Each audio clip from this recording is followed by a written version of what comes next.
Hello tout le monde, j'espère que vous allez bien. Alors aujourd'hui, je vais vous expliquer pourquoi vous devez absolument acheter des small caps.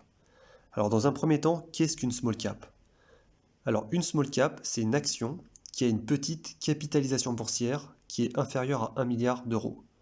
Donc pour calculer la CAPI, il faut multiplier le prix de l'action par le nombre d'actions en circulation. Mais bon voilà, en général, vous n'avez pas besoin de le calculer, hein, puisque sur des sites boursiers tels que Boursorama, la CAPI elle est déjà affichée. Donc la première raison pour laquelle moi je vous recommande absolument d'acheter des small caps, c'est que les petites sociétés sont beaucoup plus faciles à analyser que les grandes. La deuxième raison, et ça pour moi c'est la plus importante, en fait, c'est que on est sur un terrain où il y a vraiment de l'inefficience de marché. Pourquoi? Parce qu'en fait, tout simplement, elles sont peu suivies par les professionnels, donc par les analystes financiers, les institutionnels, les brokers et les gérants de fonds.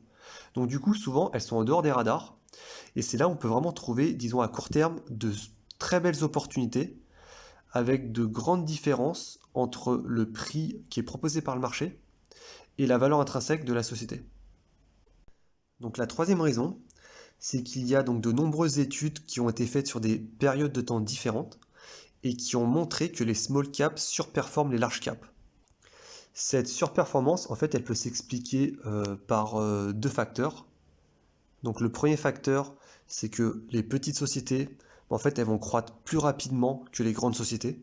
Et ça paraît logique. Je veux dire que, admettons, si j'ai une petite société qui a un chiffre d'affaires de 50 millions d'euros et qui, elle veut passer de 50 millions à 100 millions, donc elle veut doubler son chiffre d'affaires, bah, ce sera plus facile qu'une autre qui a un chiffre d'affaires de 100 milliards et qui veut passer de 100 milliards à 200 milliards.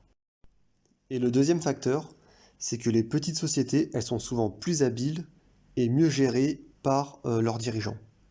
En fait, il faut comprendre qu'une grande partie des small caps, ce sont soit des sociétés familiales, soit ce sont des sociétés qui sont gérées par le fondateur. Donc en fait, là, on a skin in the game, c'est-à-dire que les dirigeants, ils sont souvent actionnaires majoritaires, et donc ils vont souvent avoir une vision de long terme. Ils vont prendre des décisions donc de long terme dans le but de créer au maximum de la richesse pour l'actionnaire. Et ils vont faire très attention en fait aux dépenses de l'entreprise et également à l'allocation du capital. Alors que le souci, souvent avec les grandes sociétés, avec les large caps, c'est que souvent, les dirigeants, ce sont juste des salariés qui ont des gros salaires et en fait, qui vont avoir une vision de court terme, puisqu'ils ne vont pas savoir combien de temps ils vont rester. Et en plus de ça, en fait, leur patrimoine, souvent, il n'est pas dans l'entreprise qu'ils dirigent. Donc en fait, il n'y aura pas skin in the game avec les large caps. Et, euh, et du coup, en fait, si le dirigeant d'une grande entreprise, il prend de mauvaises décisions, il détruit de la valeur pour l'actionnaire, ou où il sabote l'entreprise et que le cours il s'effondre, bah, en fait, le souci, c'est que lui, il ne sera pas impacté financièrement. Au pire, qu'est-ce qu'il risque? Il risque de perdre son job. Mais il aura probablement un parachute doré et il retrouvera derrière un autre poste très important avec un salaire mirobolant. Alors que dans beaucoup de small cap, en fait, il faut quand même savoir que les gens qui dirigent ces entreprises, ils ont quand même passé souvent une grande partie de leur vie à travailler nuit et jour. Ils ont pris beaucoup de risques. Ils ont vraiment tout leur patrimoine, toute leur vie dans l'entreprise. Et pour eux, si l'entreprise elle coule, ils perdent tout.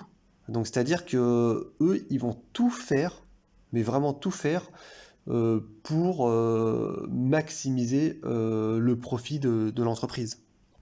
Alors bien entendu, dans les small caps, il y a toujours des loulous, des gens qui sont pas intègres. Mais bon, en général, avec l'expérience, on arrive à détecter quelle entreprise est mauvaise. Enfin, on va dire dans quelle entreprise il y a un mauvais management et dans quelle entreprise il y a une bonne qualité au niveau du management.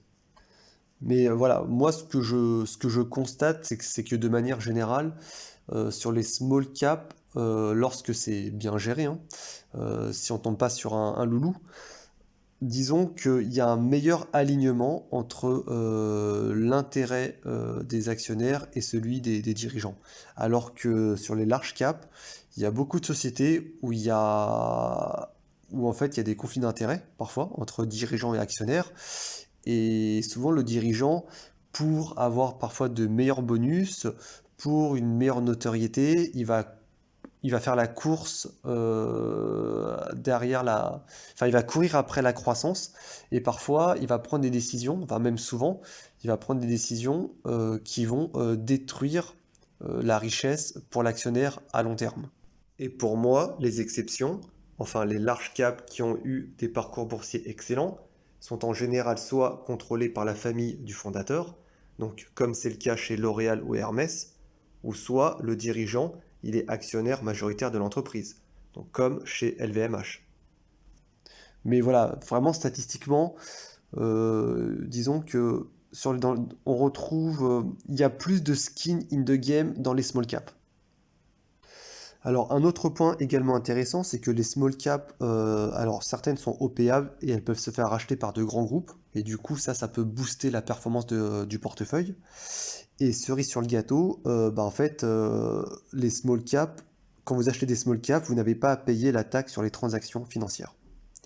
Donc il y a quand même un problème, c'est au niveau de la... Enfin, il y a quand même un problème sur les small caps, c'est au niveau de la liquidité. Mais comme on est des investisseurs particuliers et que on gère des montants qui sont relativement faibles, j'estime que la liquidité, c'est pas un vrai problème. C'est plus un problème pour les gérants de fonds qui, eux, gèrent des centaines de millions ou des milliards d'euros.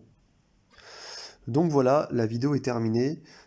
Si vous avez aimé la vidéo, n'hésitez pas à laisser un commentaire, à liker la vidéo et à vous abonner. Voilà, je vous souhaite une bonne journée et à bientôt.